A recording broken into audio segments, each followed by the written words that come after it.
John chapter 3, there was a Jewish rabbi who snuck up to Jesus at nighttime, didn't want people to know he was really interested in the Savior, and Jesus gave a one-on-one sermon that changed that man's life, because some of your best moments won't be on big stages.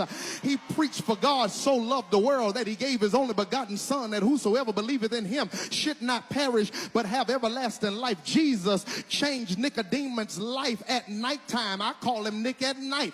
In John chapter 4, there was a woman at a well who had been married about 6 times, and the man that she was with wasn't her husband either. And while we're normally playing the woman as if she is promiscuous or loose or ratchet, the truth is, in that culture, she was treated as a second-class citizen. And so the problem was not her, it was the men who kept playing her, kept using her. But it wasn't until she met the 7th man that her whole life shifted. Some of y'all just missed it.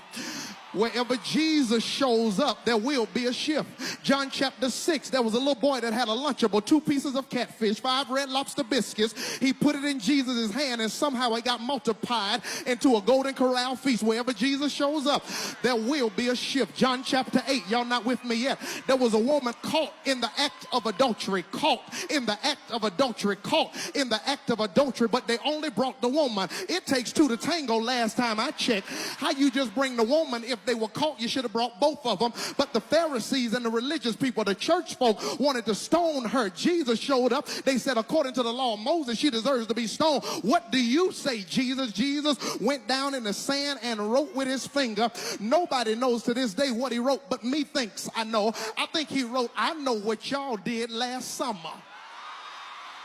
And by the time Jesus left her, they left her too. John chapter 9, there was a man that was born blind. And they said, now who did sin, his mother or his father? Jesus said, nobody sinned. This happened so that I could get some glory to my Father. John chapter 11, there was a man who had been dead 4 days named Lazarus in a tomb. I said he was dead 4 days in a tomb. But Jesus walked up to a dead place, talking to a dead man. And the old school preacher would say, he called him by name, because if he would have just said, get up, Ezekiel, Jeremiah, Obadiah, Nahum, Habakkuk, Zephaniah, Malachi, everybody would have got up. He said, Lazarus, come forth. I don't need to quote any more Bible right now, because I got about 3,000 witnesses between in this room and online who can say, I don't need an example out the Bible. I am an example that Jesus has shifted.